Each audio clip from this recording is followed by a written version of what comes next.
Allah mengajarkan kita lewat ibadah puasa ini bukan hanya sekedar ibadah saja, tetapi pada ibadah Ramadan ini juga bagaimana kita membangun empati sosial kita, bagaimana kita membangun kepedulian kita, bagaimana juga kita mempersiapkan lingkungan kita.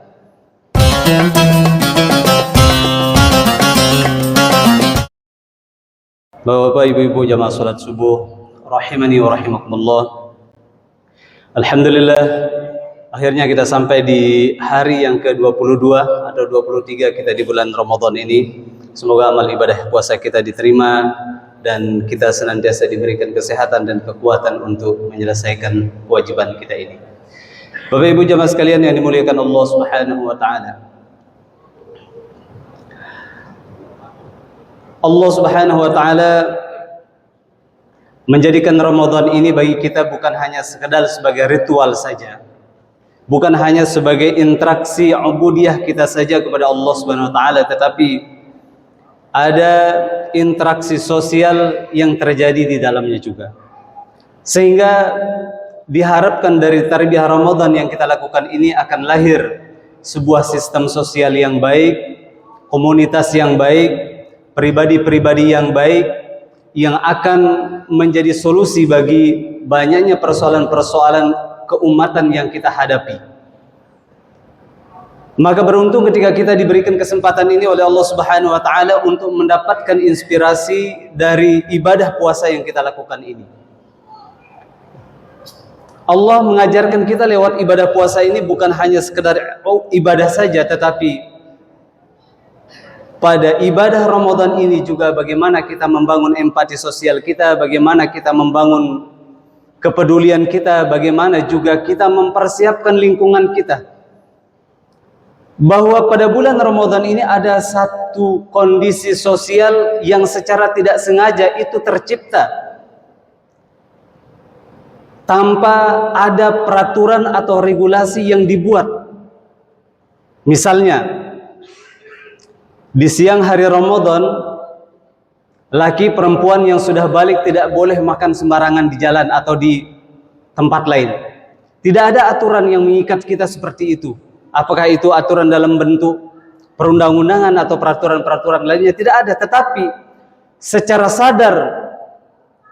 sadar kita tahu bahwa ini adalah bulan Ramadan, bulan di mana kita diperintahkan untuk berpuasa. Secara sadar kita tidak melakukan hal tersebut, tidak makan di jalan atau di tempat-tempat terbuka, atau bahkan lebih daripada itu, kita bisa makan di dalam rumah kita sendiri atau di dapur. Kita masuk ke dapur, kemudian kita lihat anak istri kita tengok kiri tengok kanan, tidak ada orang yang bisa melihat kita, kemudian kita ambil satu piring nasi dan lauk pauknya. Tidak cukup satu piring, tambah satu piring lagi, karena tidak ada yang melihat kita. Siapa yang bisa melarang kita di tempat kita sendiri?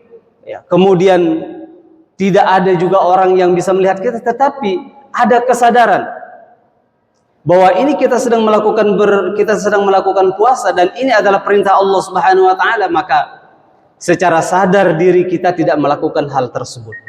Ini adalah satu bentuk sistem sosial yang tercipta lewat ibadah puasa yang sedang kita lakukan ini. Maka diharapkan dari puasa yang kita lakukan selama 1 bulan ini, nanti di penghujungnya akan lahir orang-orang yang soleh. Tidak hanya soleh untuk dirinya saja, tetapi dia akan menjadi orang soleh untuk orang lain. Akan tercipta lingkungan yang baik, tidak hanya untuk lingkungan keluarganya saja, tetapi juga akan menjadi inspirasi kebaikan bagi keluarga-keluarga yang lainnya. Itu adalah bagian daripada tarbiyah Ramadan yang diberikan oleh Allah Subhanahu wa taala kepada kita. Makanya kalau kita melihat bagaimana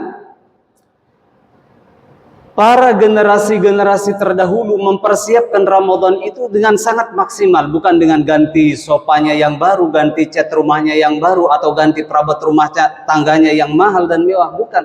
Tetapi dengan menyiapkan mental spiritual mereka untuk mendapatkan energi-energi terbaik yang diberikan oleh Allah lewat puasa ini. Sehingga nanti di penghujungnya lahir orang-orang yang baik tadi, orang-orang yang bertakwa, yang akan mampu mengemban tugas-tugas kehambaannya kepada Allah, juga tugas-tugas kekhalifahannya sebagaimana yang Allah Subhanahu wa taala berikan kepadanya. Hadirin sekalian jamaah yang dimuliakan Allah Subhanahu wa taala. Maka peradaban Islam yang membanggakan kita itu tidak lahir secara kebetulan, tetapi salah satu intisarinya itu adalah lahir dari proses Ramadan yang dilalui, yang diberikan oleh Allah Subhanahu wa taala. Ulama-ulama terdahulu, generasi salafus saleh, mereka memanfaatkan siang malam Ramadan itu, wabil khusus di 10 terakhir Ramadan itu, dengan sangat maksimal. Maka kalau Nabi Shallallahu Alaihi Wasallam di 10 terakhir Ramadan itu diceritakan di dalam hadis bahwa Nabi itu syadda mi'zarahu, Nabi mengencangkan ikat pinggangnya, bukan melonggarkan Pak ya. Beda kalau melonggarkan itu berarti tambah berat, tambah berat, berat badan itu bertambah. Tapi Nabi mengencangkan ikat pinggangnya. Itu artinya ada sisi-sisi sosial yang Nabi SAW ingin ajarkan kepada kita, bahwa Ramadan itu bukan hanya sekedar untuk berbuka puasa, bukan hanya sekedar untuk makan sahur, tetapi bagaimana kita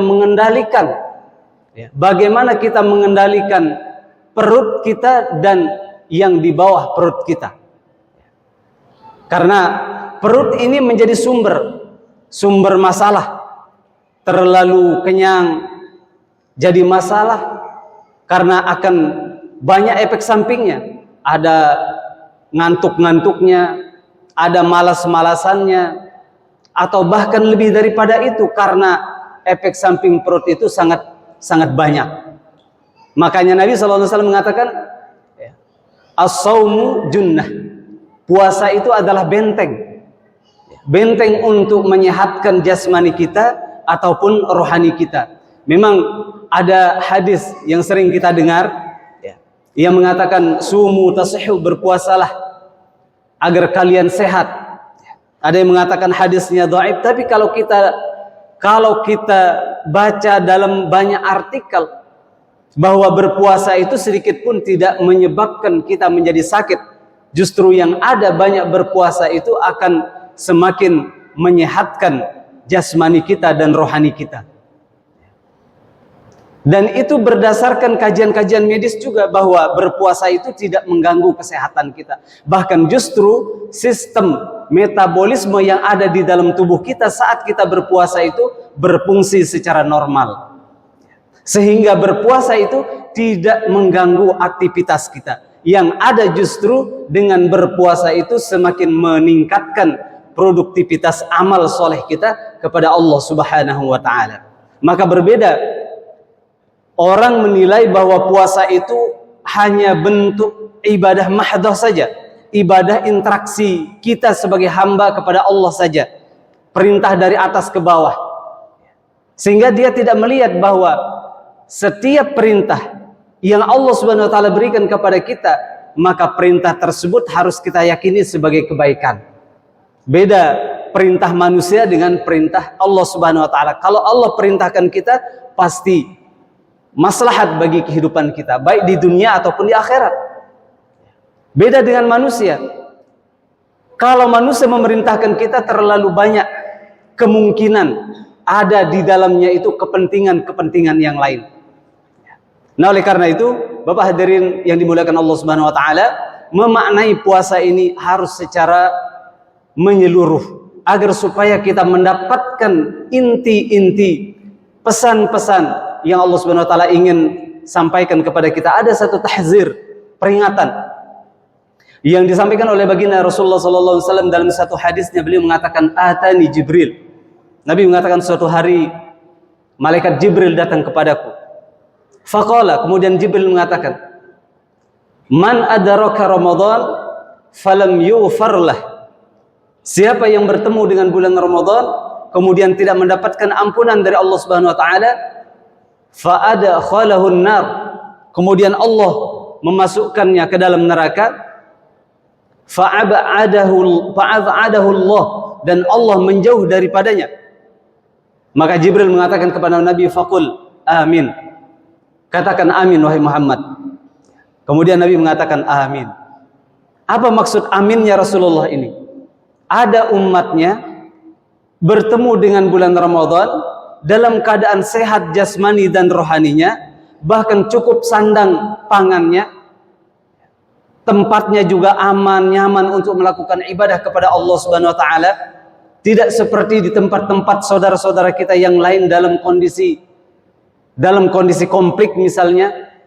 Tetapi kata Nabi, kata malaikat Jibril, fayakhruju, dia keluar dari bulan Ramadan tersebut, falam yu'farlah, dan dia tidak mendapatkan ampunan dari Allah Subhanahu wa taala. Fa'ab'adahu Allah, maka Allah menjauh dari hamba tersebut.